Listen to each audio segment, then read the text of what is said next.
Conrado, durante o governo Bolsonaro, olhando para a cobertura da mídia, o que mais se falou foi sobre a instauração do inquérito das fake news, dos atos antidemocráticos, o combate às milícias digitais. Para se ter uma ideia, metade dos artigos da Folha de São Paulo, durante o governo, trataram desses assuntos.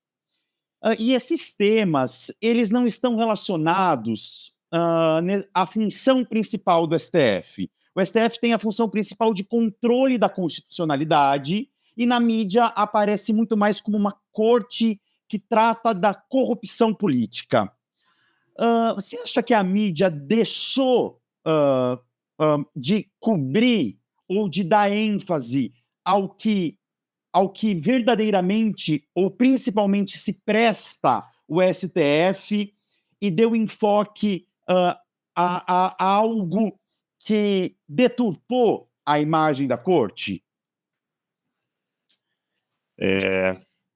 João, eu acho que a mídia, de alguma forma, ela reage àquilo de mais relevante publicamente o STF de fato faz, né? Então, é verdade, de fato, que um dos eventos, uma das atividades mais centrais, mais inusitadas, extravagantes e surpreendentes que o STF desempenhou ao longo do governo Bolsonaro, ao longo do período Bolsonaro e continua a desempenhar, é algo que nós nunca tínhamos visto e presenciado, né?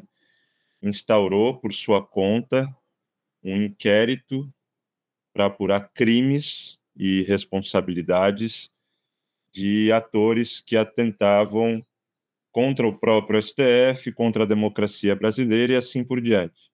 Isso se deu num contexto de absoluta omissão da autoridade que, no desenho institucional brasileiro, tem a responsabilidade, a atribuição de instaurar esse tipo de investigação, que é o Ministério Público, nesse caso especificamente o Ministério Público Federal, mais especificamente o Procurador-Geral da República, que é o chefe dessa instituição. Então, na ausência de um Procurador-Geral da República absolutamente inerte, omisso, colaboracionista com a violência institucional, e o STF nessa linha de tiro, eles tiraram essa saída extravagante. Há muita discussão jurídica sobre a validade do que o STF fez naquele contexto e sobre a validade da continuidade desses procedimentos num contexto que é bastante diferente, ainda que guarde muitos laços com aquele que é o contexto presente. Agora, em relação à cobertura da mídia, na minha opinião, há muitos pontos que a gente pode discutir sobre a qualidade da cobertura da mídia da atividade do STF. Mas eu não acho que do ponto de vista da escolha temática, do ponto de vista da pauta, seja surpreendente que a mídia tenha dado mais ênfase nesse tema. Eu começaria a resposta por aí. Tá. Você acha, então, em suma, a mídia ela reagiu a uma função que se tornou, embora acabou se tornando preponderante nas ações do STF durante o período. Ela reagiu a isso, a uma Sim, a posição que o mídia, STF assumiu. acho que a mídia, de alguma maneira, é reativa aos fatos políticos e sociais da nossa conjuntura. Então, eu não me surpreenderia por isso, mas eu acho que tem um debate importante sobre a qualidade do que a mídia faz, e de como interpreta a atividade do STF. É verdade que a mídia tem uma cobertura muito superficial do que o STF faz e dá muito pouca atenção para aquilo que o STF deveria sofrer maior escrutínio público, que é a fundamentação das decisões, a qualidade dos argumentos, a forma de comportamento dos ministros, os problemas em procedimentos decisórios, as formas como os ministros individualmente obstruem a corte, interferem na política de maneira descuidada, etc., etc. O problema do STF não é interferir na política, isso é função do STF, de qualquer corte suprema e corte constitucional nas democracias. O problema não é esse. O problema é a forma, o problema, portanto, esconde no detalhe, e esse detalhe a mídia se mostra muito despreparada para enfrentar, porque é um detalhe mais difícil, mais denso, e que gera talvez menos manchete, gera talvez menos atenção pública, porque a atenção pública gira em torno do que o STF fez, mas é muito importante saber o porquê e como o STF explica e fundamenta e justifica aquilo que fez. Perfeito. Ó, na nossa mostra tem muitos textos seus, É. né, falando sobre porque você tem abordado o STF em suas colunas, inclusive com um posicionamento bastante crítico em relação à corte. Você se vê como um dos principais críticos do STF, atuando, num grande veículo de comunicação hoje? E mais do que isso, considerando o período do governo Bolsonaro, eu queria que você, elencasse alguns dos aspectos que você considera mais problemáticos na atuação do STF e se você viu algum ponto positivo da atuação do STF durante esse período. De fato, eu acabei ocupando um espaço incomum para um professor de direito constitucional, que é escrever uma coluna semanal, não uma coluna semanal num veículo jurídico, para o público jurídico, é uma coluna semanal num jornal de grande circulação. Então, esse lugar acabou dando para esses textos alguma projeção, onde eu tenho o desafio de escrever de novo para um público não jurídico, de tentar ser claro, didático, mas eu tento não perder, em primeiro lugar, a clareza do argumento propriamente jurídico. Eu sei que eu não estou falando para um público jurídico, mas continua a ser minha responsabilidade de explicar o que é o argumento jurídico em jogo. Então, eu acho que é um esforço adicional, inclusive que todo jurista deveria fazer, né? Tanto em termos do uso da linguagem, quanto em termos de não esconder por trás de uma tecnicalidade jurídica questões que são perfeitamente compreensíveis pelo público geral. Então, sim, eu sou bastante crítico à conduta dos ministros do STF, ou que os ministros do STF fizeram da instituição do STF. Eu tenho pisado e repisado nessa distinção. Criticar ministros do STF não é criticar necessariamente a instituição, é defender a instituição do STF e o mal que certas condutas de ministros fazem à instituição do STF. Então, voltando à conjuntura do governo Bolsonaro, eu acho que a gente corre o risco de ser um pouco simplista, né? O que o STF fez de bom ou de ruim para o país ou para a democracia nesse período. E acho que, aos trancos e barrancos, é parcialmente verdade que o STF, de fato, tomou decisões importantes que ajudaram a sobrevivência da democracia.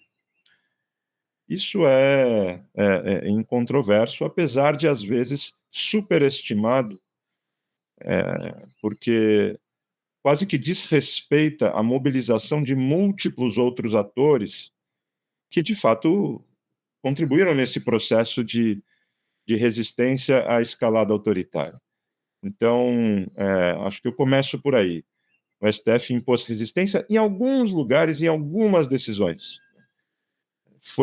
Esteve longe de ser um tribunal altivo, coordenado, colegiado, que avançou uma compreensão clara e oportuna de defesa constitucional. Foi muito longe disso. Mas ele tomou, sim, certas decisões importantes no contexto da pandemia e, de forma um pouco desorganizada, mas de alguma forma foi o que restou naquele momento, né, de forma monocrática, com um inquérito policial instaurado dentro de um gabinete específico, que tornou esse ministro específico, Alexandre de Moraes, um protagonista também absolutamente surpreendente e com muita coragem, ousadia. E a gente pode discutir decisão por decisão que ele tomou, acho que cometendo erros e acertos, ele contribuiu também para que as eleições acontecessem, para que certos atores que atacavam a democracia fossem punidos, fossem responsabilizados. Responsabilizados ainda não, porque nada disso chegou a decisões finais, né? Que isso o STF ainda não pode fazer. O STF não pode instaurar uma ação penal. Já foi extravagante o suficiente o STF instaurar um inquérito. Estamos nesse momento da história em que os inquéritos estão já se postergando excessivamente, as provas estão sendo produzidas e encaminhadas por aquele que é a única autoridade no país que pode propor uma ação penal. Mas, de novo, eu insisto que há pelo menos dois riscos nesse discurso de celebração e de elogio gratuito ao STF. Primeiro, perder de vista e desrespeitar a imensa articulação de múltiplos outros atores nesse processo, sem os quais o STF não sobreviveria também. Então, é muito fácil o STF embarcar nesse discurso de autoelogio e muito instrumental para o STF embarcar nesse discurso de autoelogio, porque isso o dá como força e autoridade para fazer outras tantas coisas que o STF tem interesse em fazer. Então, acho que esse é o primeiro risco e injustiça que se faz, superestimar o que o STF fez e subestimar o que outros fizeram. Em segundo lugar, o risco de perder de vista o que o STF deixou de fazer. O STF deixou de fazer muita coisa. O STF foi o ator que, por exemplo, no seu modo muito arbitrário de escolher o momento da sua decisão, ele deixou, e aqui, para mim, os dois exemplos principais e mais graves, ou três exemplos principais, são o armamentismo no país. O STF demorou anos para impor algum controle às medidas ilegais tomadas pelo governo Bolsonaro para liberar o acesso e a compra de armas e o porte de armas, que é ilegal porque viola o Estatuto do Desarmamento. O STF lá na frente, depois do Brasil pular se não me engano, o Brasil tinha naquele momento 500 mil pessoas com porte de arma, isso pulou para a margem dos 2 milhões, ou seja, foi multiplicado por 4. O STF nada fez para lá na frente falar, isso aqui é errado. Esse momento foi muito prejudicial a muitos aspectos de violação de direitos e assim por diante. Não há justificativa para a demora do STF.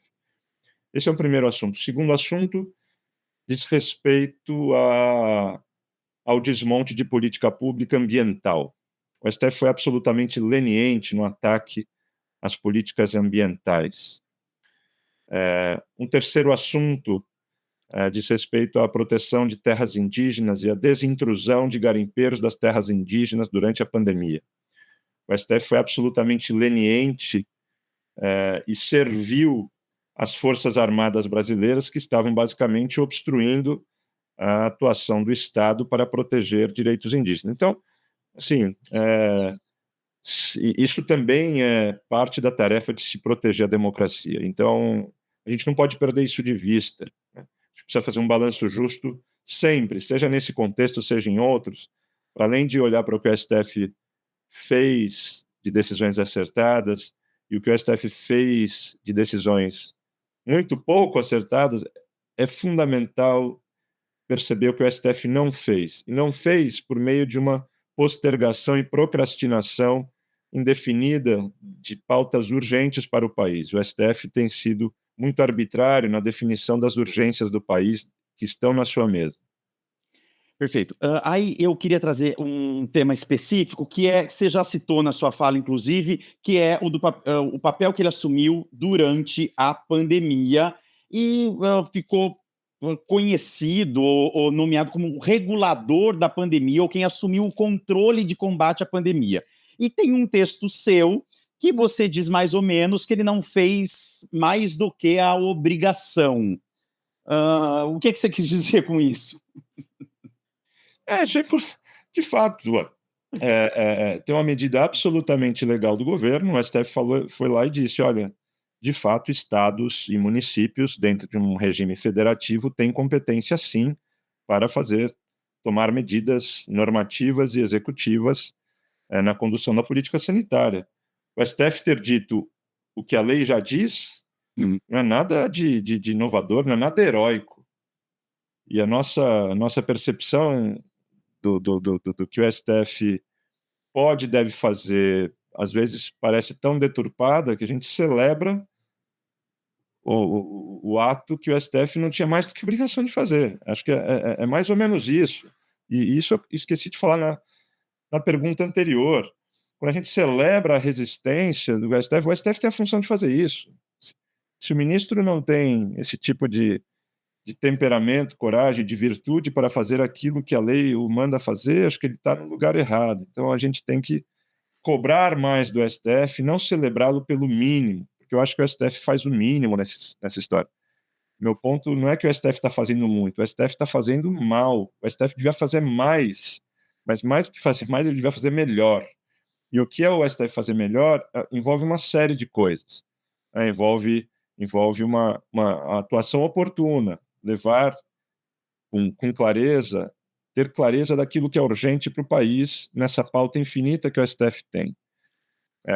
Tomar decisões em que a força do colegiado se sobressai a um ministro individual que toma decisões monocráticas. Eu começaria por aí, tem outras coisas que a gente pode discutir, mas acho que é isso. Vamos parar de elogiar o STF pelo mínimo que ele faz. E aí eu queria também citar a questão do envolvimento do STF, da atuação do STF em questões interna corporis dos outros poderes. Como exemplo que apareceu muito na mídia no período, a reeleição dos presidentes da Câmara e do Senado. Como é que você olha para esse tipo de atuação do STF? Você acha que ele agiu conforme a sua função ou extrapolou? Eu acho que a divisão entre o que é controle constitucional e legislação é uma divisão que conceitualmente tem uma zona cinzenta muito difícil de estabelecer uma linha precisa e exata, né? Então, eu acho que essa discussão entre se o STF legislou ou se o STF basicamente fez o controle de constitucionalidade é uma discussão cheia de armadilhas. Para pegar o exemplo específico do interna corporis, o interna corporis não é exatamente que o STF legisla, mas o STF supostamente interfere naquilo que é de função exclusiva do parlamento em definir seus procedimentos internos. No caso da reeleição do presidente das casas, existe um dispositivo da Constituição dizendo que não caberia a reeleição indefinida dos membros das casas, né? Então, não tem muito segredo. Havia ali um abuso de forças. Se o STF não pode fazer isso, ele não pode fazer muitas outras coisas. Ele basicamente tem um contrapeso a abusos de poder e a violações da Constituição. Então, em vez de fazer essa discussão em abstrato, acho mais produtivo fazer em específico. Nesse caso específico de reeleição dos presidentes das casas, a norma da Constituição dá uma pequeníssima margem de interpretação, e o STF estabeleceu qual é a interpretação. Se o STF não tem autoridade para interpretar a Constituição, a sua atribuição constitucional se esvazia. É verdade que ele tem muitas outras atribuições, ele não é só Corte Constitucional. E dizer qual é a principal também acho que é um exercício pouco relevante. O fato é que ele tem todas essas atribuições. Ele deve desempenhar, na medida do possível, fazer o melhor que puder no exercício de todas as atribuições, sim, definindo certas prioridades, assim por diante. Mas Se tem uma definição importante que a Constituição estabeleceu para evitar abuso de poder e centralização de poder em atores políticos que podem meio que monopolizar e sequestrar a presidência das casas, é uma norma constitucional absolutamente fundamental para o contrapeso, para a separação de poderes, para o equilíbrio do sistema partidário. Então, esse não acho um bom exemplo de interferência do STF em questões de interna corpus. Acho que essa é uma decisão bastante defensável. Ótimo. Agora eu queria, a gente está quase se encaminhando para o final. De 88 até hoje, professor, 131 PECs foram trataram sobre reformas do STF. E a maioria dessas PECs se refere a quem tem o poder de indicar o ministro e quem pode ser ministro. Pra você ter uma ideia, 70% dessas PECs, de 88 até hoje, que tratam da reforma do STF, abordam a questão da indicação dos ministros e quem pode ou não ser ministro. Você acha, primeiro, esses são realmente, ou seriam, os principais focos de mudanças necessárias ao STF? Que outras mudanças deveriam ser pensadas? E além, a sua crítica é mais em relação ao desenho institucional da corte e como ela funciona, ou sobre a postura dos ministros? Sobre isso eu queria te ouvir, as necessidades de mudança e quais são as reais necessidades. Daquilo que eu tenho escrito cotidianamente, de fato, a minha crítica tem sido mais dirigida à conduta dos ministros, que eu acho que é escandalosa, é antiética, é promíscua, dentro e fora do tribunal, e isso faz com que o tribunal, a instituição do STF, se fragilize, se abra a ataques mais fáceis de se fazer, dada a conduta escancaradamente antiética da maioria, e é possível dizer, da maioria dos ministros desse colegiado. Então, é muito importante olhar para isso. Não é fácil estabelecer mecanismos de controle e de constrangimento e de prestação de contas dos membros da mais alta corte do país, porque isso também pode trazer outros riscos. Mas no campo das reformas e das discussões públicas, eu acho que esse é um ponto de preocupação. O STF chega ao cúmulo de recusar a necessidade de um código de ética para ministros. Existe código de ética e regras éticas para todos os juízes do país, exceto 11 juízes, os 11 ministros do STF. Então, isso é um descalabro, né? Não estou dizendo que a gente deva criar uma espécie de tribunal de ética para julgar a violação ética dos ministros. É uma discussão bastante difícil em termos de arquitetura institucional. Mas mesmo que em termos de arquitetura institucional a gente não tenha soluções perfeitas, a inexistência de um código de ética que nos permita, pelo menos, julgar por nossa conta e dar clareza do porquê certas condutas são inadmissíveis, é um problema. Portanto, a conduta dos ministros é um foco de discussão fundamental. Não estou aqui dando uma fórmula sobre como fazer isso, mas, pelo menos, para começar, ter um código de ética é importante, e tematizar e constranger ministros publicamente pela promiscuidade é muito importante. Mas isso não significa que não haja questões importantes de arquitetura institucional. E sobre arquitetura, eu diria assim que nomeação, procedimento de nomeação e também a ideia de mandato é fundamental. Hoje não há praticamente corte constitucional no mundo que ministros são nomeados e ele pode ficar para o resto da vida. A Suprema Corte Americana, que é ainda mais problemática, porque lá ele não tem aposentadoria compulsória, então há juízes que ficam lá até os 90 anos de idade. Isso cria uma absoluta imprevisibilidade, uma arbitrariedade do presidente, das forças políticas que podem indicar mais ou menos ministros. Tudo depende do elemento aleatório de quando os ministros do STF se aposentam, né? Então, a ideia de mandato de 12 anos, de 16 anos, do quanto for, mas de um período fixo e previsível que estabeleça um modo de rotatividade previsível, estável, com regras claras, seria um elemento de modernização do STF. E também pensar nesse procedimento de nomeação. Podemos pensar em muitas outras formas, e acho que a conversa não deveria...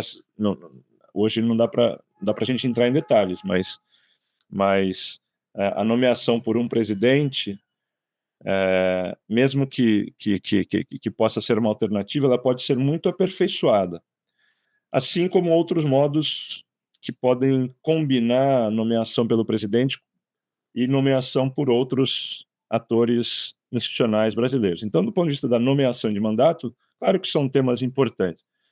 Mas é também verdade que, do ponto de vista da arquitetura institucional, isso é muito pouco. Há muitas outras variáveis institucionais importantes na reforma do STF. Uma delas está no campo da quantidade de atribuições que o STF tem. O STF, é verdade, é Corte Constitucional, no sentido de fazer controle de constitucionalidade direto e abstrato, de fazer controle de constitucionalidade como recurso de discussões que começam lá na primeira instância, mas é também um tribunal criminal para certos autores, é também um tribunal para múltiplas outras questões, e acho que isso atola o STF e, ao mesmo tempo, empodera o STF, né? Porque é esse tribunal onipotente, ele decide sobre tudo. E claro que isso interessa aos ministros, porque isso dá muito poder ao STF também, né? Concentrar tantas atribuições. Dá muito poder de um tipo de poder que o STF não deveria ter. O STF deveria envidar esforços para ter autoridade constitucional para enfrentar o parlamento e o executivo quando tiver um bom argumento constitucional para declarar a inconstitucionalidade. Então, do ponto de vista da quantidade de atribuições, é algo que é possível imaginar aperfeiçoar o STF.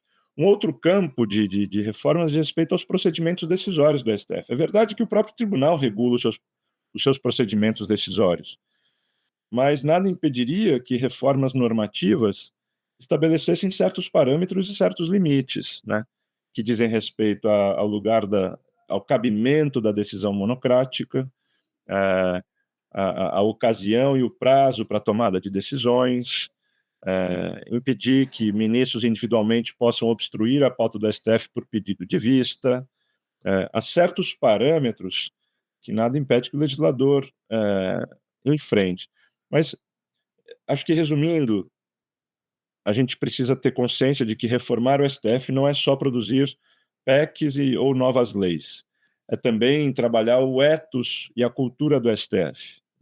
É também trabalhar como que a mídia cobre e deve cobrir o STF. É também discutir a responsabilidade do jornalismo em não alimentar a antiética do STF e ser servil ao STF. É importante interpelar o STF pela má qualidade de certas decisões, o que envolve um jornalismo mais preparado, mais qualificado e mais disposto a escapar da tentação das fofocas sobre condutas de ministro e enfrentar as decisões. Isso não significa que não deve cobrir os eventos da promiscuidade, mas assim, essa obsessão de dar o microfone na boca do ministro para ele mandar recados para quem quer que seja, eu imagino, no lugar do repórter, a tentação que é isso. Mas acho que o jornalismo não deveria se render a condutas antiéticas de ministro do STF. Então, o jornalismo tem algo a contribuir também, porque acho que é também um tema de ética jornalística, quando você, na atividade jornalística, contribui para a antiética judicial, né? Acho que isso... Então, pensar no aperfeiçoamento do STF não é só pensar na criação de normas, é uma agenda maior, e dentro da criação de normas, sim, tem um debate sobre nomeação de ministros, mandato, mas a gente deveria pensar também em outros elementos da arquitetura, no conjunto de atribuições, nos procedimentos e assim por diante. Acho que essa é uma agenda importante. Perfeito. E agora, para a gente encerrar, o STF, ele sai de um momento, ele teve um momento ali na Lava Jato, os heróis da Lava Jato, e depois ele impede a posse do Lula como ministro do governo Dilma. Quer dizer, toma algumas decisões muito que os tornam caros, digamos assim, ou bem vistos por o que a gente está chamando de direita no Brasil. Decisões que essa parcela da população, que a gente chama de direita, entende como boas decisões. Então, são tidos, por exemplo, como heróis da Lava Jato, uma alcunha aí que ficou bastante conhecida. Tempos depois, essa mesma corte, ela é destruída por representantes, digamos assim, dessa mesma parcela da população. O que acontece com a corte de um marco a outro, entende? O que é que leva você sair de herói a inimigo número um dessa mesma parcela da população? E pensando nisso, eu queria que você comentasse a respeito do papel do próprio Bolsonaro. Como é que ele age em relação ao STF, que aí faz o STF reagir ao Bolsonaro e ao bolsonarismo e, portanto, gera essa curva de entendimento em relação aos seus apoiadores. A relação do STF com a Lava Jato é um capítulo importante da arbitrariedade do STF. E é importante também perceber que o STF teve um momento raivosamente lavajatista, né, subscrevendo tudo que era decidido pela Justiça de Curitiba, centralizada no juiz Sérgio Moro, e depois, sem maiores explicações, ou melhor, a pretexto de descobrir melhor o que estava acontecendo 5 anos mais tarde, ou seja, 5 anos é um tempo gigantesco de prejuízos institucionais e políticos para o país. 5 anos mais tarde, o STF dá um cavalo de pau e se torna anti-lavajatista. Então, tem alguma coisa errada nessa dicotomia lavajatismo e anti-lavajatismo, tanto para classificar atores, quanto para um tribunal que, do dia para a noite, com mudanças interpretativas bastante suspeitas, para dizer o mínimo, e elas se tornam ainda mais suspeitas quando a gente olha para a conduta individual de ministro do STF, né, não só lendo os textos, e não sendo convencidos pelos argumentos, mas também percebendo como se articulam politicamente ministro do STF, essa mudança de lavajatista para anti-lavajatista é arbitrária, juridicamente frágil, tanto num momento quanto no outro. Então, a atitude do STF foi bastante trágica e o grande protagonista individual, tanto de um momento quanto de um outro, é um ministro específico, que é Gilmar Mendes. Então, de um lado, o STF alimenta e incendeia e não controla arbitrariedades que aconteciam em Curitiba, e 5 anos mais tarde começa a desmontar todo esse esforço institucional que, se por um lado teve muita atividade arbitrária, de outro lado também teve revelações importantes sobre a criminalidade empresarial do país, não só a criminalidade política. E aí, do dia para a noite, o STF começa a desmontar tudo isso. Não começa só a desmontar tudo isso, começa a desmontar tudo isso com decisões monocráticas, né? Anulando multas bilionárias que a Lava Jato, e quando a gente fala Lava Jato, a gente não pode só pensar nas decisões tomadas pelo Moro contra atores políticos selecionados e do ponto de vista criminal. É importante saber que a Lava Jato é um edifício enorme, muito complexo, que envolveu investigações e revelações probatórias importantes, envolveu confissões, envolveu negociações. Isso é um esforço institucional do Judiciário, da Receita Federal, da Polícia Federal e do Ministério Público gigantesco. E no último ano a gente assistiu canetadas frívolas e arbitrárias e toscas de um ministro específico. Nesse caso, o ministro Dias Toffoli passou a fazer companhia para o ministro Gilmar Mendes na desconstrução, não daquilo que de fato foi arbitrário e ilegal, mas na desconstrução de tudo, sob o fundamento jurídico genérico e muito pouco preciso, muito pouco esforçado, de que se você tem o carimbo Lava Jato, se tem alguma conexão com aquilo que se identifica Lava Jato, que se tornou um slogan, se por um momento celebrado, agora atacado, qualquer coisa que tenha uma conexão com o slogan Lava Jato passou necessariamente a estar contaminado juridicamente. Isso não é só preguiçoso, isso é mau direito, isso é má interpretação jurídica. Então, o que o STF fez em relação à Lava Jato é bastante trágico, tanto no momento que a incendiou, quanto no momento que a desconstruiu. Em relação a Bolsonaro, o Bolsonaro tem clareza no seu projeto autocrático, seu projeto de erosão democrática, que isso não é só Bolsonaro, isso é qualquer movimento autoritário que tem um adversário básico para se eliminar tanto quanto possível de maneira rápida, que é o Poder Judiciário, né? É um mecanismo constitucional que estabelece limites constitucionais, etc. Então, o Bolsonaro usou de um arsenal de táticas para se fragilizar o STF. Isso já era esperado, isso é sabido, e o Bolsonaro fez o que pôde, né, e não conseguiu, naquele período curto do seu mandato, e muito tumultuado por múltiplas questões, né, entre elas um fator inesperado, que foi a pandemia, mas o que é importante notar aqui é que o STF se faz deliberadamente frágil e mais vulnerável a esse tipo de ataque quando condutas antiéticas e publicamente reprováveis são normalizadas, quando o STF se deixa personalizar. Isso permitiu que, por exemplo, Bolsonaro, quando criticava o STF, criticava ministros individuais, porque ele sabia que não era o tribunal, era o ministro Luiz Roberto Barroso, era o ministro Alexandre de Moraes, era o ministro Edson Fachin tomando certas decisões.